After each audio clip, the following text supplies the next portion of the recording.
If you're already an engineer, this talk is about architecture, not hype. AI is not just another API call, it changes how applications are structured. Strong AI products combine local models, deterministic tools, event streams, workflow documents, and reviewable state. So the goal here is simple. Show how to build AI native applications with local tools in mind, especially systems that look more like Cursor, agents, workflow runners, or UI copilots than simple chat wrappers.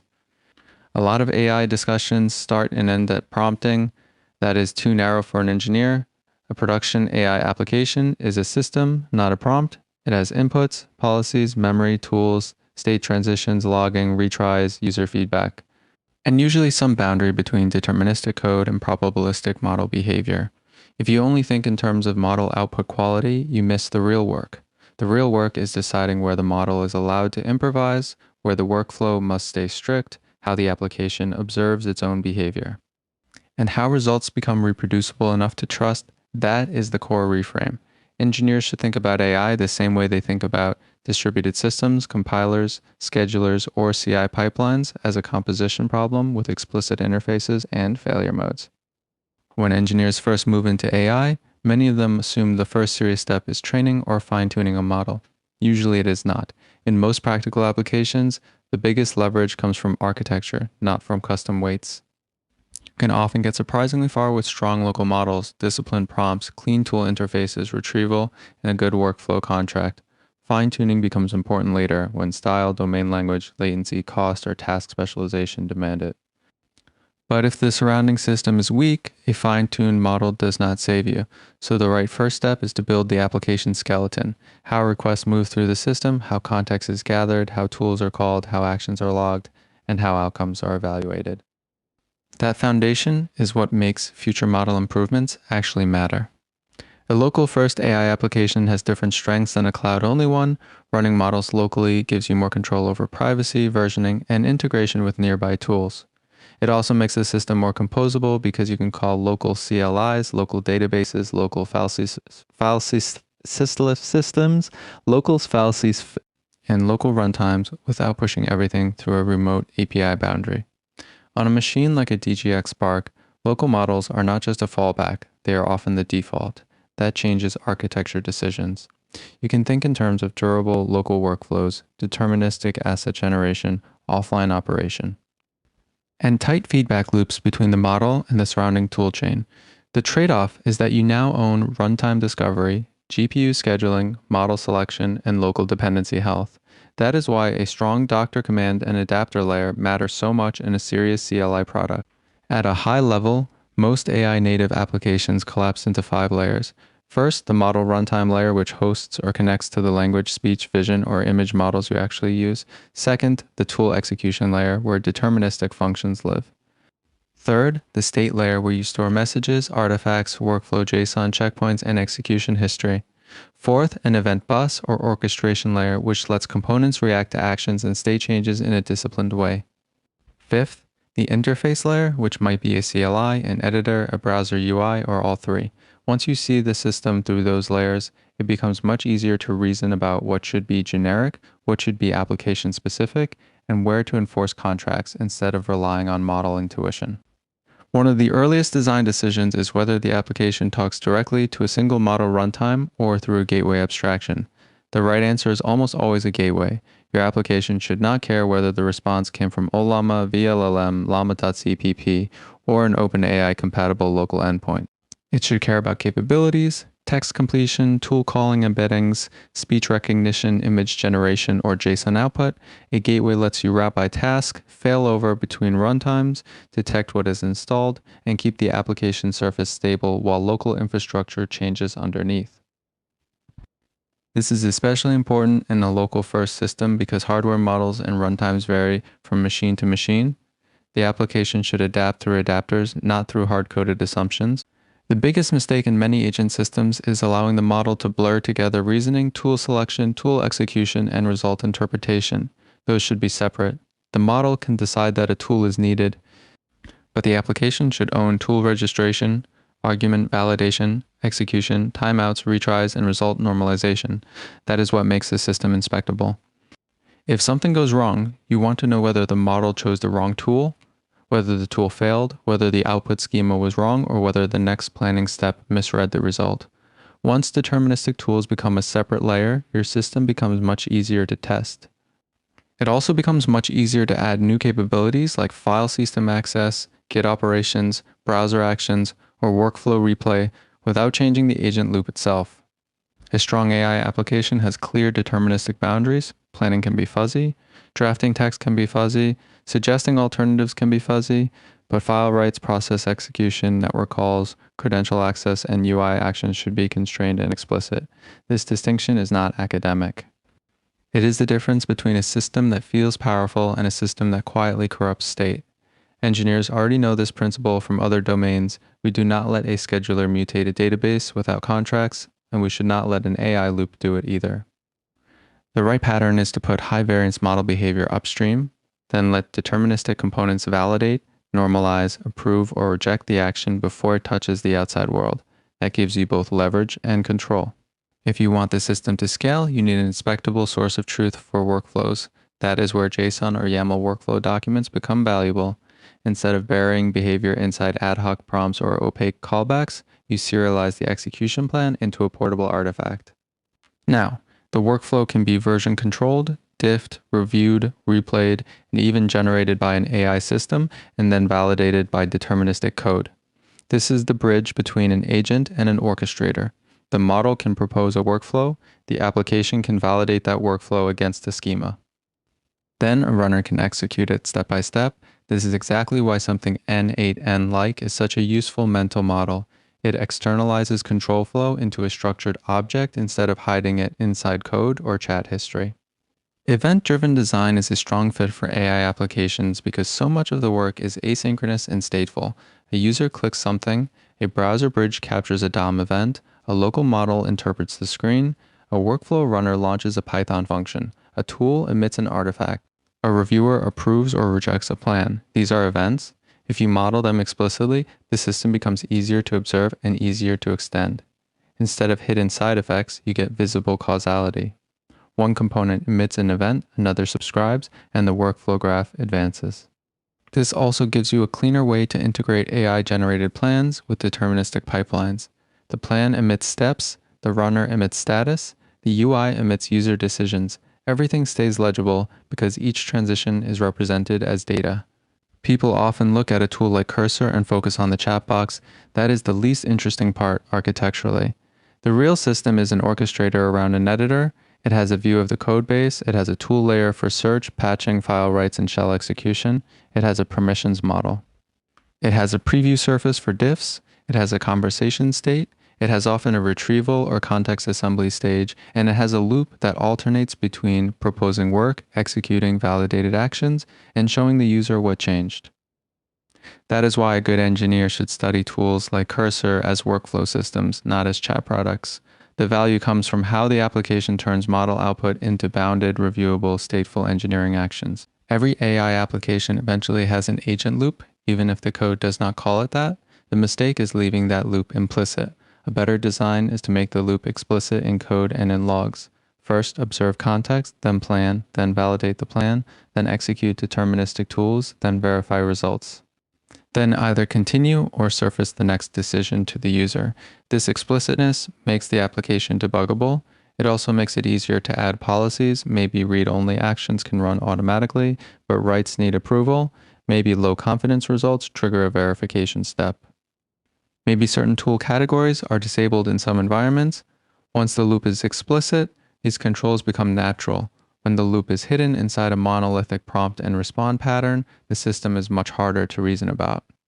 If you want an AI system to engage with a live UI, Websockets are often the cleanest transport. They give you low latency bidirectional messaging, which is exactly what you want for state synchronization, action dispatch, and event streaming. A UI bridge can stream snapshots of the accessible tree, current screen state, cursor position, selected elements, or interaction history.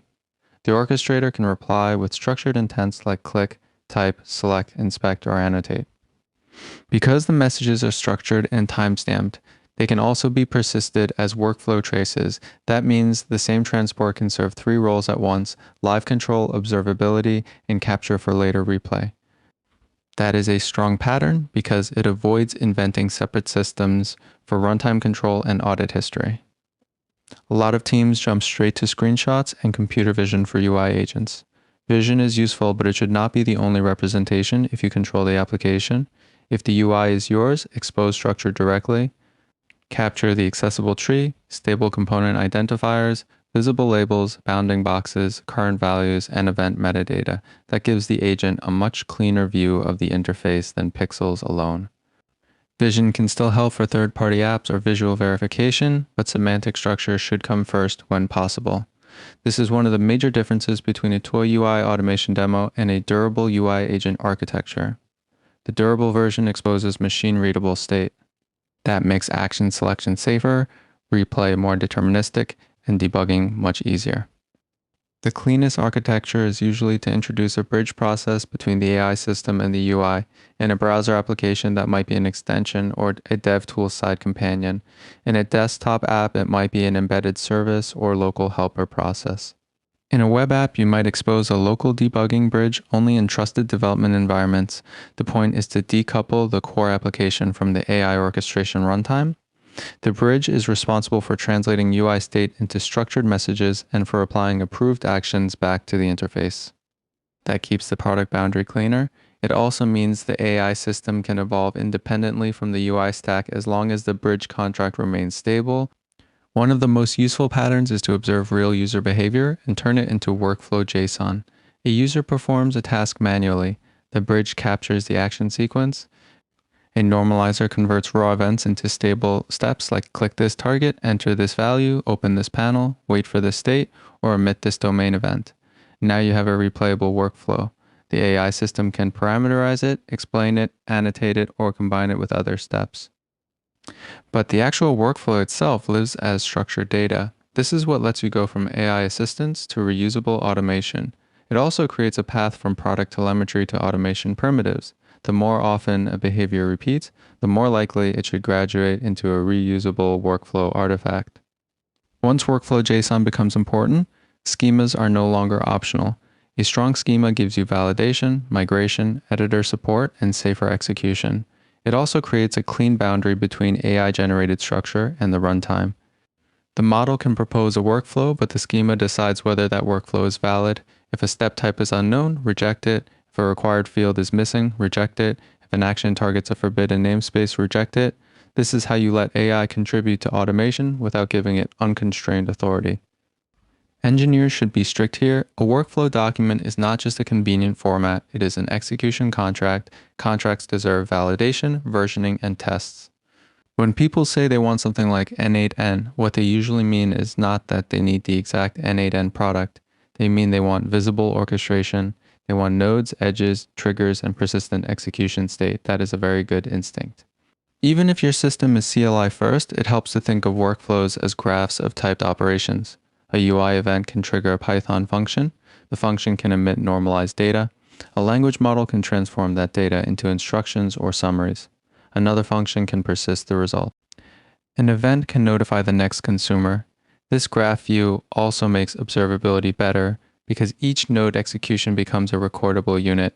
You can reason about durations, failures, retries, and outputs at the node level instead of treating the whole application as one opaque AI blob. Python functions make excellent workflow nodes because they are cheap to author, easy to test, and well suited to the kind of data transformation AI applications need. Parsing event streams, reshaping JSON, scoring outputs, chunking documents, calling local tools, generating manifests, or validating schemas are all tasks that fit naturally into Python. This is why so many AI applications end up with a hybrid architecture. The outer product may be a TypeScript UI or a Rust CLI. But Python remains the glue for local model interaction and data-heavy transforms. The important design principle is that Python functions should not be special. They should implement the same node contract as everything else. That way a workflow runner can schedule them, trace them, retry them, and record their artifacts like any other step. Once the system has multiple moving parts, an event bus becomes the cleanest backbone. The UI emits interaction events. The workflow runner emits start success and failure events. Tools emit artifact-ready events. Human reviewers emit approval or rejection events. Models can even emit structured planning events. With a bus, new consumers can subscribe without tightly coupling themselves to the producers. That makes the architecture easier to extend. Today, maybe the event goes to a logger and a runner. Tomorrow, it can also go to a metrics sync, a live dashboard, or a workflow recorder. This pattern is especially useful in local-first developer tools because the CLI, background services, editor integration, and preview services often need to share execution state without becoming one giant process. Many AI applications persist too little. They keep the conversation transcript and maybe the final output, but they throw away the execution story. That is a mistake. If you want reproducibility, you should persist raw events, normalized actions, tool inputs, tool outputs, important prompts, model identifiers, workflow JSON, artifacts, and ideally content hashes. The point is not to hoard data for its own sake. The point is to make debugging and replay possible. If a workflow fails tomorrow, you should be able to answer what the UI looked like, what event triggered the run, what the model proposed, what validation accepted or rejected, tool executed, and what artifact was produced. That level of history turns AI behavior from mystery into engineering. Good structure matters because AI applications accumulate moving parts quickly. A simple directory layout does a lot of work. Keep adapters separate from workflows, keep schemas separate from runtime code, keep run logs and artifacts isolated from source assets, keep the UI bridge as its own concern. This is not glamorous, but it pays off immediately when you need to inspect a failure, diff a workflow, or explain the system to another engineer. It also reinforces the boundary between configuration, generated artifacts, and code. In local-first tools, this clarity is especially important because users often inspect the file system directly. If the product is CLI first, the directory layout is part of the interface. Another design habit worth adopting early is to treat context assembly as a formal stage. Do not dump every possible piece of state into the model and hope for the best. Gather context deliberately. What is the user trying to do? What workflow already exists, what files are relevant, what recent events matter, what policies apply in this environment, what tool results should be included. This discipline matters because AI failures often come from bad context composition rather than bad model capability. If the model acts strangely, the first question should be whether it saw the right information in the right structure. A dedicated context assembly stage also makes it easier to test prompt behavior. You can isolate exactly what went into the model call. For engineering applications, retrieval is often more valuable than generic chat quality. A model that can access the right code, docs, schemas, logs, and workflow examples will outperform a supposedly smarter model that lacks context. This is especially true in local-first systems where the most valuable knowledge often lives in local repositories, saved runs, and internal documentation rather than on the public internet. Retrieval should not be an afterthought. It is the mechanism that connects the model to the actual environment. Once you have it, the model becomes much better at tasks like explaining a workflow, suggesting a fix, generating a new node from an existing one, or mapping UI events to existing automation patterns. Engineers already know that observability is essential in distributed systems. AI systems need the same discipline. We want traces of model calls, tool executions, event transitions, workflow durations, retry counts, and approval steps. You want to know which model version was used, what prompt template was selected, how long the step took, and what artifact came out the other side. Without observability, AI development becomes folklore. People trade stories about what the system seems to do. With observability, you can actually inspect the behavior and improve it. This is why good AI tools feel engineered. They do not just produce outputs, they leave behind an understandable execution trail. Evaluation sounds like something teams add later, but it should exist from the beginning. The exact form can be simple at first. Maybe you have a folder of sample UI traces and expected normalized workflows. Maybe you compare proposed JSON against approved examples. Maybe you verify that generated plans never include forbidden node types. The point is to start with cases that matter and to rerun them as the system changes. If an AI tool cannot hold its behavior across updates, it becomes difficult to trust. Regression testing is how you convert an AI feature from a clever demo into a maintainable product capability. In serious engineering tools, human approval is not an embarrassing admission that the AI is imperfect. It is a core design primitive. Plans can require review, file writes can require review, UI mutations can require review, external side effects can require review. And the approval itself should be recorded as part of the run. This matters for safety, but it also matters for product quality. Review surfaces teach the user what the system is doing. They also create data you can later use to improve automation. If a user repeatedly approves a pattern, maybe that path can become more automated. If a user repeatedly edits the same kind of plan, maybe your prompt or schema needs work. Approval is both a control mechanism and a learning signal. Latency is a product decision, not just an infrastructure metric. Users will tolerate slow work if the system is visibly progressing. They will not tolerate confusion. That is why streaming and staged feedback matter so much.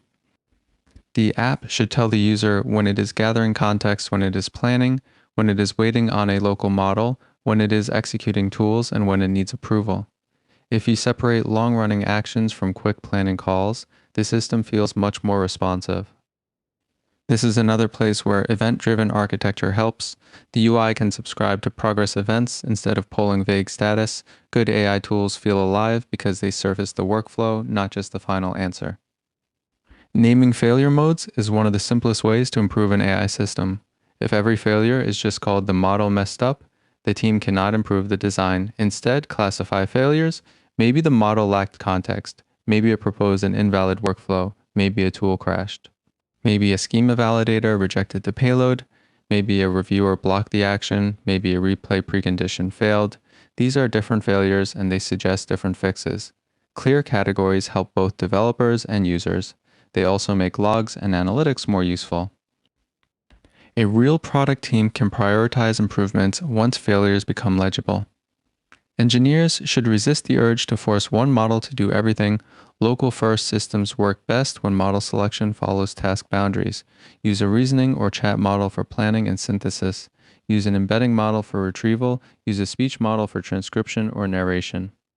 Use a vision model when the UI state is only visible visually. Use ComfyUI or another generation pipeline only where it creates leverage, such as image assets or workflow-driven visual generation.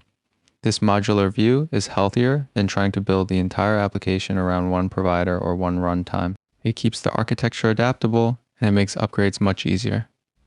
ComfyUI can be extremely useful, but it should be scoped correctly. It is a strong backend for visual generation, model discovery, and workflow-driven image pipelines.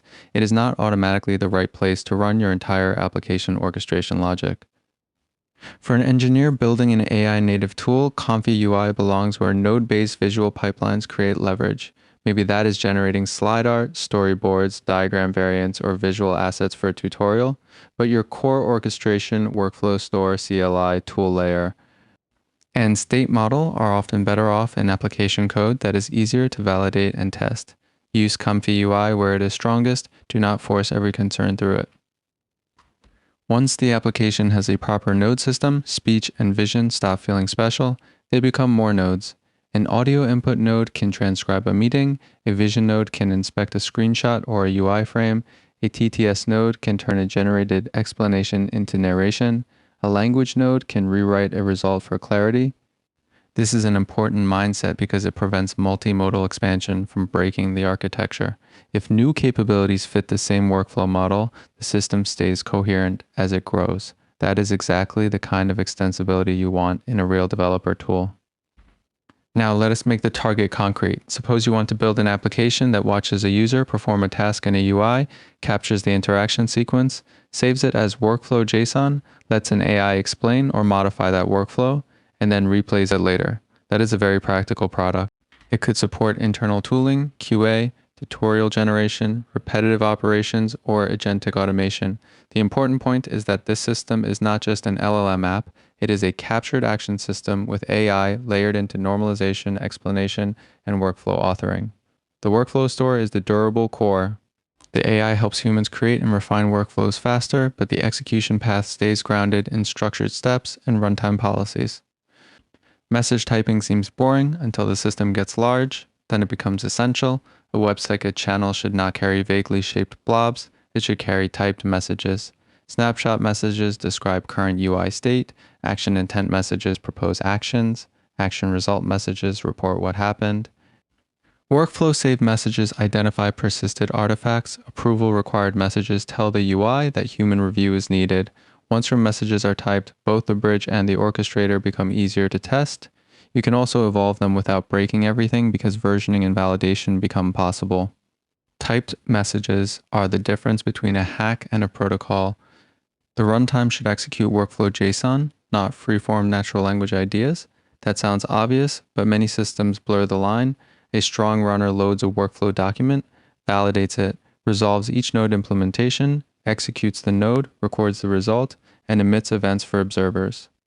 If the model wants to change the workflow, it does. So by proposing a modified document, not by improvising uncontrolled actions at runtime, this keeps the execution model clean.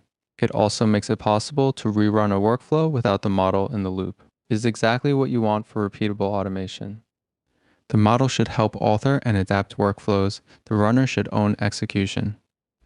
Run storage is where reproducibility becomes real. Every meaningful run should produce a durable record. What triggered it? Which workflow version ran? Which steps succeeded or failed? What artifacts were produced? Which reviewer approved the action? What model and parameters were used? If that sounds like too much data, remember the goal: engineering confidence. When something strange happens in an AI system, you want facts, not guesses. Good run records. Also create a data set for improving the product later. You can inspect where users intervene, where schemas reject plans, and where workflows drift. Over time, that data becomes more valuable than anecdotal feedback. For a local-first developer tool, CLI first is still the right starting point. A CLI gives you scriptability, composability, testability, and a clear contract. Commands like Doctor capture, workflow validate, run replay, and inspect give users leverage immediately. Once the CLI is solid, you can add richer surfaces, a live UI bridge, an editor integration, a run dashboard, or a workflow diff viewer. But the CLI should remain the spine. That is what keeps the tool useful in shells, CI environments, and debugging sessions. It also forces the product team to define clean inputs and outputs instead of hiding complexity in a GUI too early. A Doctor command is strategic infrastructure in a local-first AI tool. The environment changes constantly, models move, runtimes vary, GPUs disappear, bridges disconnect, and dependencies drift. If users cannot inspect the environment quickly, they will not trust the product. A good Doctor command should list available runtimes, visible models, GPU health, bridge connectivity, and missing dependencies, and it should point directly to the likely fix instead of just printing a failure. One reason developer AI tools fail to earn trust is that they hide too much. The product feels much smarter when artifacts are visible. Show the saved workflow JSON, show the event trace, show the code diff, show the prompt inputs that matter, show the plan before execution, show the final logs. Engineers do not need mystical output, they need inspectable output. Visibility shortens the path from confusion to trust because the user can see what the system thought it was doing. This is another reason a workflow-oriented architecture ages well. Structured artifacts are naturally visible. If you were building this system from scratch, I would start narrower than most teams expect. Build one UI bridge, build one workflow schema, build one runner.